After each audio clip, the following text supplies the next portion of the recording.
In this video, I'm going to explain how I lost $30,000 on one LeBron James rookie card, and what I'm about to share with you is going to blow your mind. So first, it's important to note when I bought this card. I bought it in December of 2020. The sports card market during the pandemic in December of 2020 was going absolutely insane, okay? Cards were probably worth 3 to 4 times what they're worth now, and just to put it in perspective, a Topps Chrome PSA 10 LeBron James rookie card was worth about $2,000 before the pandemic, and in December of 2020 it got all the way up to $30,000. So things were crazy.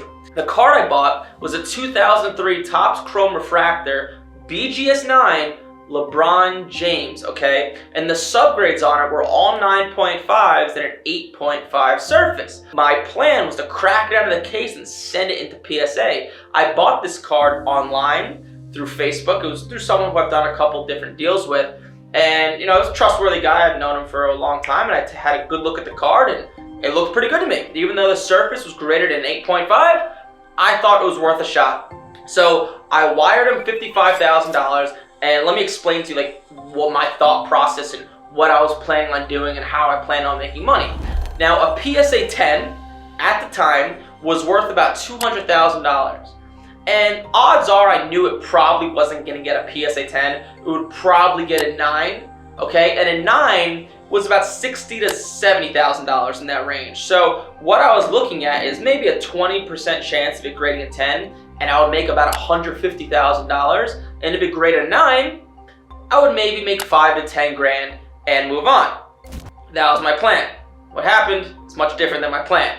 So I bought the card in December of 2020, and at this time, PSA, the company that grades cards, they were taking a while to grade cards because they were so overloaded. So I sent it off to PSA, and it took about a month and a half to get back to me. And it came back to me and it graded a PSA 8, okay? Not what I expected. Pretty bad. And a PSA 8 at the time was about $35,000 to $40,000. So I paid 55 grand. I paid about $1,000 to get the card graded, and it got an 8. I was not in the mood to lose about $15,000 to $20,000. And I'm sitting here thinking, you know, what should I do? And at this time, the sports card market started to slide a little bit. That $55,000 LeBron James rookie card I bought, a BGS 9, was probably worth about 45 grand. And it started to slide week by week. And I was like, uh-oh, this is not good. So I cracked it out of the PSA case and I sent it off to Beckett. Now, Beckett, traditionally for me, they're a little bit more lenient, give a little bit better grades, it's a little bit more volatile. And I was looking at it, and if it graded a 9, I would lose about 5 to 10 grand, but a 9.5 is worth anywhere from $80,000 to $100,000. And I thought I had a decent shot at getting a 9.5. Now, I had this card in person, and I took a look at it before sending it to Beckett.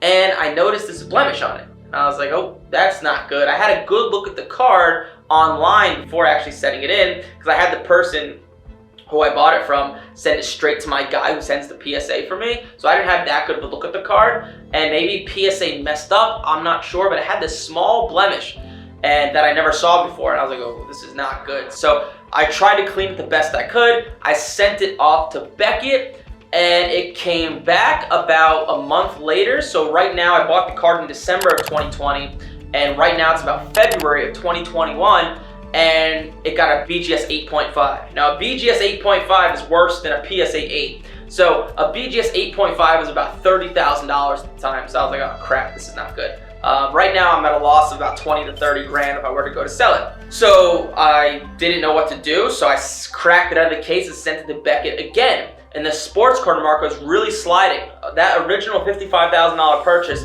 that card has probably dipped down to about 35 grand at this point. And I sent it off to Beckett again on a one-day service, and I got a Beckett 9, BGS 9. And I was like, you know, I was probably fortunate to get a 9. I don't know what to do. And when I got it back, I looked at the recent sales, and this card is worth about $25,000. So my original purchase of $55,000 all of a sudden got down to $25,000. And I was like, crap, what do I do? I'm not sure what to do. So I shopped it around. I brought it to a card show in Nashville. I, put it on Facebook, Instagram, eBay, messaged some guys, and I got a couple offers. Nothing that was gonna nearly make me my money back, but I ended up trading it for a Luka Doncic pink fast break Prism from his rookie year, and at the time the card was worth about $25,000, and that's what I ended up trading it for. And I moved that card for some other pieces, and along the way it went, $55,000 LeBron James rookie card, I ended up trading for a $25,000 Luka Doncic rookie card about 4 to 5 months later. Now it sucks. I lost 30 grand on a card. It's the most I've ever lost on a sports card before. And at the time, when I was thinking to myself, I had a pretty good perspective on things. I usually do. I'm usually more of an optimist rather than a negative person, even though I'm from New York. A lot of people hear negative. I tend not to be. And, what I thought to myself is, it sucks. I lost 30 grand on a card, but this is how I live life. I've taken big swings and big risks and big gambles and doing things usually people don't do. And that's how I've gotten to this point of, working for myself, having a little bit more money than the average person maybe. Not saying that to be cocky, but this is what I was telling myself because, I took a big swing on this LeBron card. I knew the possible consequences. I knew the market was really high, and, I lost my butt. And, sometimes that's just how the ball swings, unfortunately. So pretty horrific experience, but that has not stopped me from taking big gambles and big swings with sports cards. It's just kind of how I've always done the business. Kind of how I like to live life. I like to gamble as well, so it fits into it. So hopefully you guys liked the story, found it inspiring. If you guys have any questions about it, just leave a comment below. Like, subscribe for more of this stuff. I'm going to try to drop about 1 to 2 videos per week. I have some amazing stories to share with you guys over the past 7-8 years of doing sports cards and traveling the country. So like, comment, subscribe. Great content coming out in the very near future. I appreciate you guys watching the video. I'll see you in the next one.